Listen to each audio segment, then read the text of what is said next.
찬양대가 고백한 대로 성령께서 이 시간 우리 예배를 장악하시고 임재해 주시기를 바랍니다. 그래서 모두가 다 영안이 열리기를 바라는 것입니다. 저는 오늘 참된 믿음이란 무엇인가라는 제목으로 여러분들에게 근본 질문 시리즈 말씀을 전하는데, 오늘은 근본 중에 근본 질문이 아닌가 싶습니다. 왜냐하면 우리가 믿음이 없이는 이 시대를 살아갈 수가 없게 되어 있어요. 사회와 주위가 너무 불안하기 때문에 하나님 주시는 참된 믿음이 있어야 하는데, 그런데 문제는 예수님께서 뭐라고 말씀하시는가 하면 인자가 올 때 믿음을 보겠는가. 그래서 제가 믿음에 대해서 준비를 하다가 오늘 본문 말씀을 보면서 헌당 이후 두 번째, 우리 감사 이후에 두 번째 주일인데, 이 본문을 보면서 제가 마음이 막 뜨거워졌어요. 성령께서 우리 동일하게 우리의 마음을 열어주시기를 원합니다. 오늘 본문에는 두 가지 사건이 나와요. 두 가지 사건이 나오는데, 하나는 예수님께서 12해 동안 혈루증을 앓던 여인이 고침받는 사건이 나오고, 또 하나는 당시의 지도자라고 할 수 있는 회당장 야이로의 딸이 죽었다가 구원받는 사건이 나오는 것입니다. 근데 이제 중요한 것은 여기서 이렇게 구원받고 치유받고 다 이렇게 하는 게 나오는데, 이 치유보다도 더 중요한 게 있어요. 그것이 뭐냐면 12의 혈루증으로 앓다가 치유를 받았지만 이 여인이 나중에 또 결국은 죽는 거예요. 그리고 또 12살짜리 아이가 죽었다가 살아났지만 이 딸도 나중에는 인생 살다가 노쇠해가지고 또 죽는 거예요. 그런데 더 감사한 거는 치유도 치유지만 이 두 사람이 참된 영혼의 구원을 받았다는 것이에요. 영적 생명을 받았다는 것이에요. 그래서 오늘 34절에도 나와 있잖아요. 뭐라고 그랬어요? 내 믿음이 너를 뭐예요? 구원했다. 내 믿음이 너를 구원했다. 내 믿음이 너를 구원했다. 그러니까 참된 믿음을 얻고 새로운 영적 새 생명을 얻게 된 것이에요. 새 생명을 받았다는 그 표적이 오늘 여기에 나와 있는 것이에요. 영원한 구원, 영혼 구원을 받았는데, 오늘 우리 모든 성도들도 동일한 육신의 치유뿐만 아니라 영혼의 문제, 진리의 문제, 영적인 문제가 해결되기를 바라는 것입니다. 세상에 어떤 일을 이루는데도 이치와 원리가 있습니다. 예를 들어 여름에 맵시가 나는 좋은 옷을 입고 싶다면 피파 축구 결승전이라 하더라도 피자와 치킨과 콜라를 다 먹으면서 피자와 치킨과 콜라를 한꺼번에 다 먹으면서 주여 몸매를 도와주옵소서 그러면 안 되죠. 절제를 해, 절제를. 학생이 원하는 대학에 가려면 게임이 재밌지만 게임 시간을 줄이고 공부를 해야 들어가는 거예요. 영적 세계도 마찬가지예요. 영적 세계에서도 영안이 열리고 은혜의 더 높은 차원을 경험하려면 영적인 이치, 영적인 룰, 영적인 원리가 필요한 거예요. 그 원리가 바로 참된 믿음인 것이에요. 이런 의미에서 제가 몇 가지 쭉 얘기할 텐데, 우리는 참된 믿음이 없이는 하나님께 나갈 수가 없어요. 두 번째, 참된 믿음이 없이는 기도할 수도 없어요. 그리고 참된 믿음이 없이는 영적 세계를 알 수도 없어요. 참된 믿음이 없이는 마귀를 대적할 수도 없는 것이에요. 참된 믿음이 없이는 세상을 이길 수도 없어요. 또 참된 믿음이 없이는 세상의 핍박과 시험도 감당할 수가 없게 되어 있어요. 그리고 참된 믿음이 없이는 이 세상의 중력을, 세속의 중력을 끊어내고 하나님의 말씀에 순종할 수도 없는 것이에요.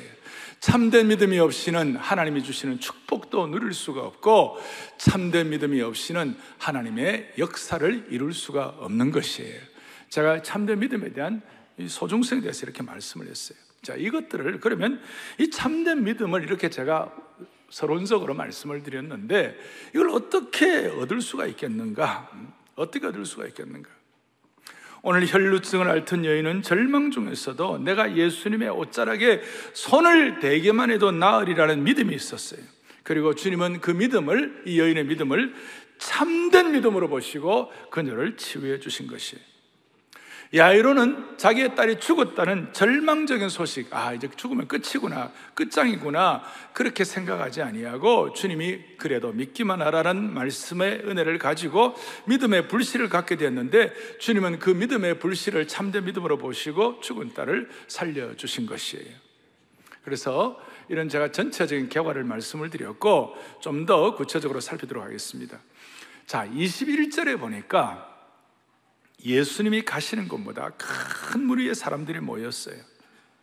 왜냐하면 예수님은 이 큰 무리의 사람들의 눈물과 그 가슴에 텅 빈 것과 그들의 고민과 그들의 고통을 알고 있었기 때문에 그러는 거예요. 저는 오늘 이 내용, 이 사건을 여러분들이 잘 듣기만 해도 하나님이 은혜를 주시리라고 생각해요. 잘 듣기만 해도. 그런데 믿음이 없는 분들은 진짜가? 이렇게 생각해요. 그게 될까? 이렇게 생각하는 거예요. 여러분, 그렇게 생각하지 말고 오늘 이 말씀은 살아계신 하나님 말씀이기 때문에 차분히 듣기만 해도 하나님께서 여러분들에게 믿음의 능력을 주실 줄로 확신하셔야 되는 것이. 우리 가운데 겉으로는 멀쩡하지만 속은 눈물과 한숨으로 오신 분들도 있을 거예요. 오늘 이 방송을 듣는 분들도 마찬가지예요. 그런데 우리를 불쌍히 여기시고 우리를 민망히 여기시고 주님의 안타까운 목자의 심정을 오늘 이 말씀을 통하여 깨닫기만 하더라도 하나님이 참된 믿음을 회복시켜 주실 것이에요. 주님은 이런 개인 성도들 뿐만 아니라 한국 사회의 정치, 경제, 환경, 교육의 불안 가운데서도 이 가운데 고통당하고 상처당하는 분들, 또 남한뿐 아니라 북한에서도 고통당하는 사람들을 바라보시면서 주님은 지금도 눈물로 목자의 심정을 갖고 계시기 때문에 오늘 그 마음이 우리에게 확인되어야 되는 것이에요. 그래서 22절에 보니까 많은 사람들이 모여 있는데 어떤 사람 하나가 황급히 예수님께 나왔어요. 나왔는데 누가 왔느냐면 회당장 야이로였어요. 그는 예수님의 발 앞에 무릎을 꿇고 엎드려가지고 23절에 내 딸이 죽게 되었으니 그 위에 손을 얹어 구원을 받게 해달라고 했어요. 당시에 유대 나라 이 커뮤니티 공동체는 회당 중심의 사회였기 때문에 회당장이면 그 공동체의 권위를 가지고 어떤 지도력의 위치를 갖고 있는 사람이에요. 그런데 그런 지도력임에도 불구하고 젊은 예수님 앞에 나왔고 납작 엎드려가지고 높은 위치에 있는 사람이었지만 체면도 없이 납작 엎드려서 주님 앞에 무릎을 꿇었습니다. 그 이유는 믿음의 대상인, 자기가 무릎을 꿇은 그 대상이 누구인지를 자기가 알았어요. 그리고 그걸 알고 22절에 보니까 참된 믿음의 대상인 예수님의 발 앞에 간곡히 구했다고 했어요. 그래서 모든 참된 믿음은 믿음의 대상이 확고하고 그 믿음의 대상 앞에 무릎을 꿇는 것인데, 우리가 사랑의 교회가 처음 우리가 교회 등록하실 때 여러분 새가족 모임을 하는데 새가족 모임의 첫 시간에 믿음이란 무엇인가라는 과목이 나와요. 거기에 우선적으로 나오는 것은 모든 믿음은 올바른 믿음의 대상이 있어야 그것이 참된 믿음이 된다. 우리는 무슨 산신령을 섬기는 것이 아니에요. 우리는 태양과 불을 섬기는 사람도 아니에요. 우리는 무슨 어떤 우상을 섬기는 사람들도 아니에요. 힌두교처럼 브라만 신을 섬기는 것도 아니에요. 우리는 참된 믿음의 대상인 예수 그리스도를 섬기는 것이에요. 믿음의 대상, 예수 그리스도가, 믿음의 대상이 예수 그리스도가 분명하다. 우리는 무속신앙이 아닌 거예요. 그러니까 오늘 야이로처럼 분명한 믿음의 대상인 진리이신 예수 그리스도 앞에 우리가 와서 무릎을 꿇고 예배하는 줄로 믿습니다. 살아계신 창조주 하나님인 거예요. 그래서 이 믿음이란 단어는 히브리어로 에무나라고 그랬어요. 에무나라는 말은 신뢰하고 믿을 수 있다, 그 뜻이에요. 그리고 이 에무나라는 뜻인데 오늘 제가 본문을 헬라어로 쭉 보니까 여기에 나오는 믿음이란 말은 헬라어로 피스티스 이렇게 나와 있어요. 확고하게 신뢰할 수 있는 대상이라는 것이에요. 따라서 사랑의 교회에서 지금 오늘 이 예배를 드리는 모든 분들은 참된 믿음의 대상 앞에 우리가 예배를 드리는 줄 믿습니다, 이거예요. 그런데 이제 이것은 일반적으로 다 아는 것이에요. 이제 중요한 거예요. 아무리 참된 믿음의 대상이 있다 하더라도 그 믿음의 대상이 어떤 분이신가, 그 믿음의 대상에 대해서 우리가 뭘 믿는 것인가, 믿음의 대상인 내용, 믿음의 내용이 분명해야 되는 것이에요. 제가 보니까 이 회당장 야이로는 일단 이렇게 생각했어요. 이 내가 무릎 꿇는 이 예수님은 권능이 있는 분이시다, 이렇게 믿었어요. 또 하나는 이 예수님은 목자의 심정을 가지고 나오는 자를 불쌍히 여겨주시는 분이시다, 그렇게 생각했어요. 그러니까 믿음의 참된 대상이 있지만 그 믿음의 내용이 뭐냐면, 하나님은, 우리가 믿는 주님은 권능 있는 분이시다. 또 하나는 주님은 목자의 심정을 가지시고 우리를 불쌍히 여겨주시는 분이시다. 그러니까 믿음은 내가 어떤 핵심이 되는 것이 아니라 믿음의 대상이 어떤 분이냐가 중요한 거예요. 회당장 입장에서는 첫째, 예수님은 권능 있는 분이시다. 또 하나는 예수님은 목자의 심정을 가지고 우리를 불쌍히 여겨주시는 분이시다. 이걸 우리가 회당장이 깨달았어요. 두 가지 속성이에요. 그래서 이제 이런 마음을 가지고 무릎을 꿇고 그래, 너희 집에 가자, 그렇게 해가지고 예수님 가는데 24절에 보니까 예수님이 야이로 요청에 의해서 그와 함께 가시는데 무슨 일이 벌어졌는가? 가는 도중에, 야이로의 집에 가는 도중에 예상 못한 일이 일어났어요. 그것이 뭐냐면 25절에 보니까 25절에 이렇게 나와 있어요. 25절에 12해를 혈루증으로 온 한 여자가 12해 동안 혈루증으로. 그래서 26절에 보니까 참 재밌는 표현을 했어요. 혈루증은 너무 힘든데, 이 병이 힘든데 많은 의사에게 많은 괴로움을 받았고 가진 것도 다 허비하였으되 아무 효험이 없고 도리어 더 중하게 여겨졌다 그랬어요.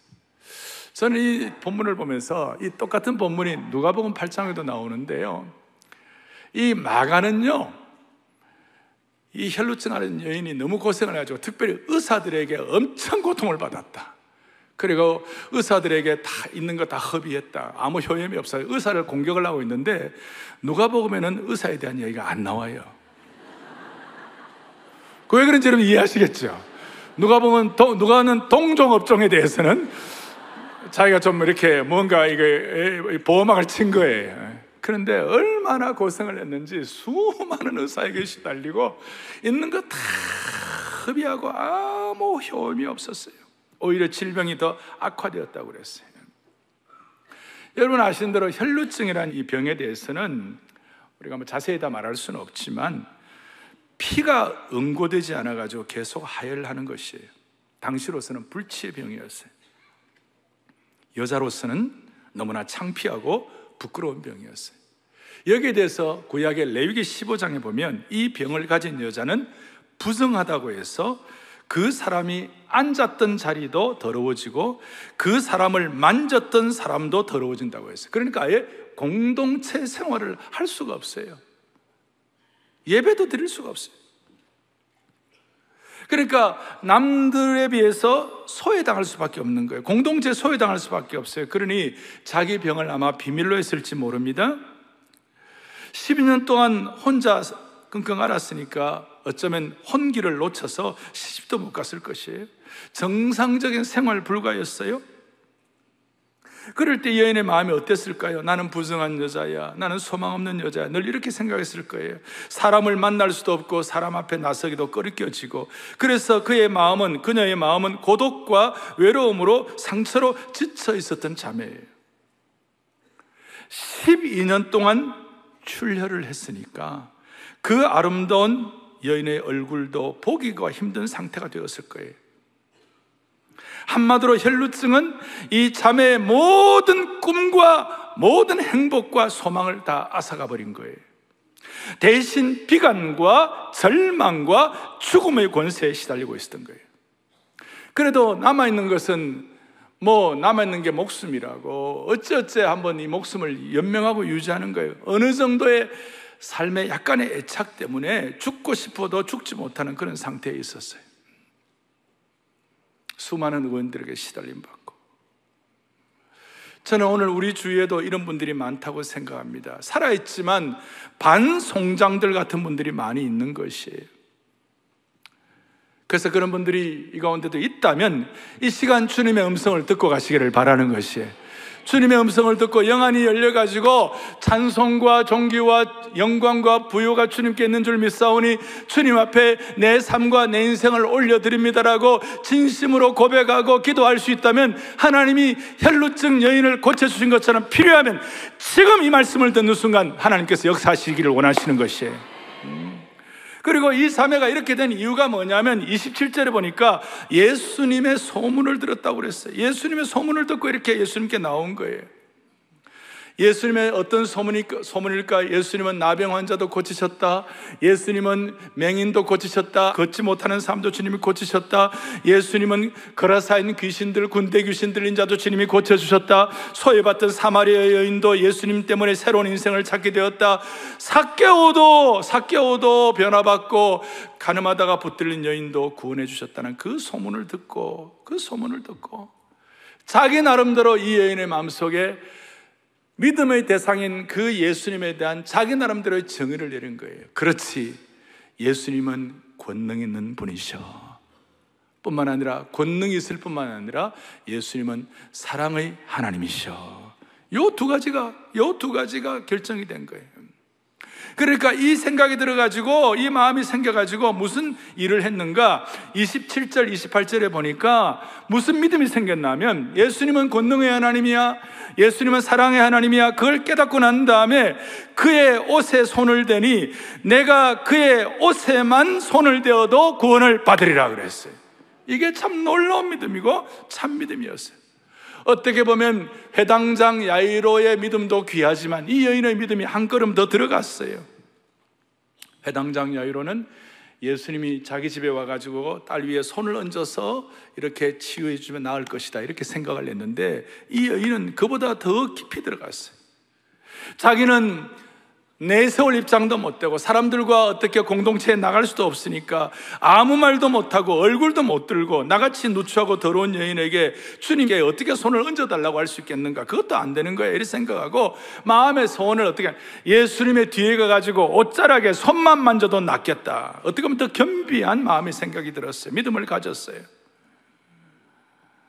이 자매가 그 믿음으로 예수님의 옷자락에다가 손을 대니까 12년 동안 앓던 질병이 깜짝같이 나음을 입게 된 것이에요. 누가복음 8장에 똑같이 본 그 본문에, 누가복음 본문에서는 옷자락에 손을 대니 즉시 나았다 그랬어요. 즉시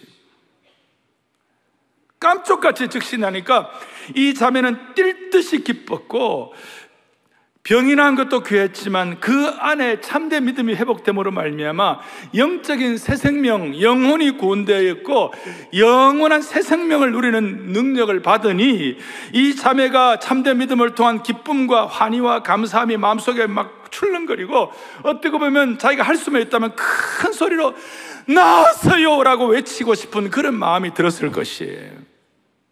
제가 왜 이렇게까지 말씀을 드리는가? 여러분, 이 여인 외에도 수많은 인파가 예수님의 옷에 손을 대기도 하고, 심지어 어떤 사람은 예수님의 몸에 부딪히기도 하고 예수님의 발목을 잡는 사람도 있었을 것이에요. 그런데 그런 사람들에게는 아무 일도 일어나지 않았어요. 차이가 뭐냐? 믿음의 차이였어요. 오늘 우리 주위에 보면 교회는 나오고 예배는 드리는데, 오늘도 이 시간 예배는 드리지만 무기력하고 생명력이 없고 형식적으로 겨우겨우 신앙생활하는 분들이 많아요. 사랑하는 모든 성도들이요, 오늘 그런 분들도 예외 없이 오늘 이 혈루증에서 즉시 나음을 입었던 여인처럼 하나님은 권능의 하나님이, 예수님은 권능의 하나님이시다. 예수님은 사랑의 하나님이시다.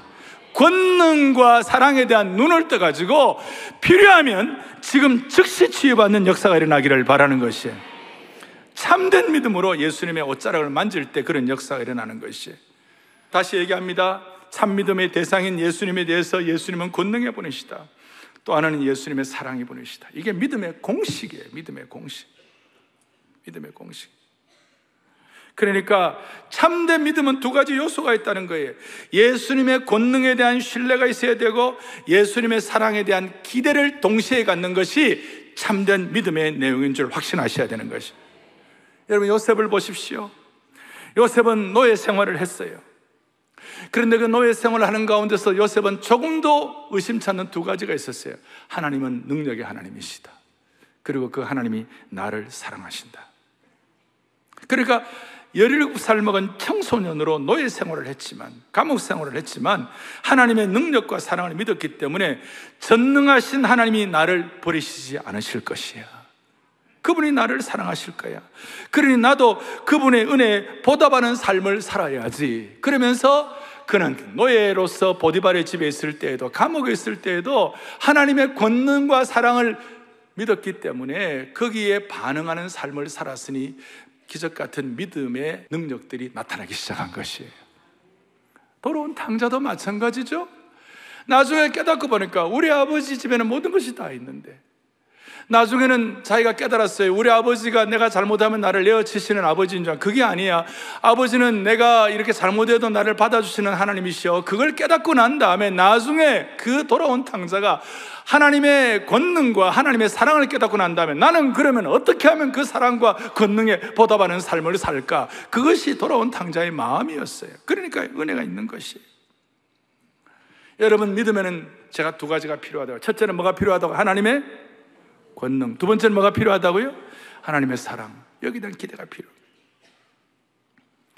예를 들어서 이 두 가지가 다 필요한 건 어떤 뜻이냐, 이런 뜻이에요. 예를 들어서 아무리 남들에게 칭찬받고 저 사람은 법 없이도 살 수 있고 선량한 분이고 사랑이 많아, 그런 분이라 할지라도 나를 도울 능력이 없어서 내가 애타게 필요할 때 손 한 번 잡아주지 못한다면 무슨 의미가 있겠어요? 그 반대도 있어요. 아무리 능력이 많으면 뭐합니까? 세계 최고의 갑부 빌 게이츠나 워렌 버핏이라 하더라도 그 사람이 나와 관계가 없다면, 나를 사랑하지 않는다면 그 부가 내게 무슨 일을 일으킬 수가 있겠어요? 나를 모르고 관심이 없는데 나와 관계가 상하의 관계가 아니라면 그가 갖고 있는 모든 것들이 허공했던 구름이요 사라질 안개가 될 수밖에 없는 것이에요. 능력이 있어도 사랑이 없는 한 아무 일도 일어나지 않는 것이에요. 그래서 참된 믿음은 예수님의 권능과 사랑을 동시에 믿는 것이에요. 오늘 이런 내용들이 제자들에게도 동일했어요. 제자들이 어느 날 마태복음 8장에 보니까 풍랑이는 바다에서 그 상황을, 제자들이 그 사건을 대면했어요. 그런데 거기서 막 벌벌 떨면서 난리가 난 거예요. 근데 예수님께서 뭐라고 말씀하셨어요? 다른 얘기 안 했어요. 어찌하여 그렇게 믿음이 없냐? 믿음이 적은 자들아. 예수님을 앞에 놓고도 창조주 하나님의 권능을 믿지 못했어요. 예수님과 함께 있으면서도 예수님의 사랑을 믿지 못해요. 그러니까 벌벌 떠는 거예요. 그러니까 주님께서 말씀하시니까 바람과 바다도 잔잔하게 되니라 그랬어요.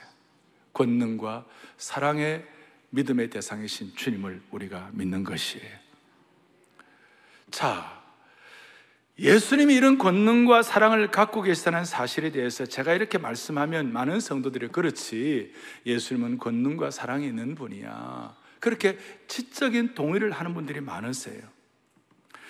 지적으로 오케이 하는 분들이 많아요. 그런데 지적 동의가 참된 믿음은 아니에요.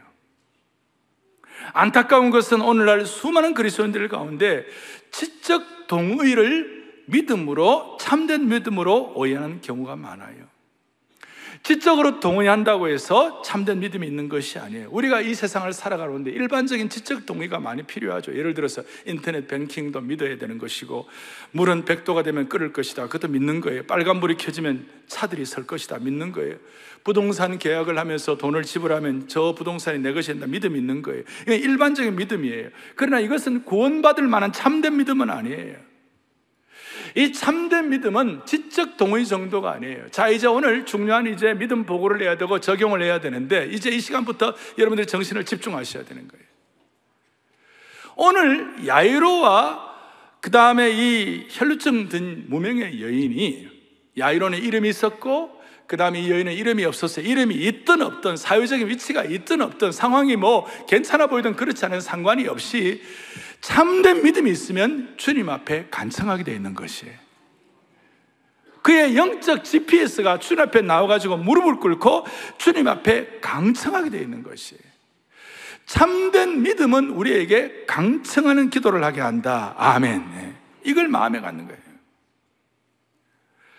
야이로는 나름대로 예수님의 손을 얹어주기를 간청했고, 이 여인은 감히 예수님께 어떻게 할 수가 없으니까 몰래 옷자락을 만지기만 하더라도 되겠다 하는, 이것이 나름대로의 이 여인의 강청이었어요.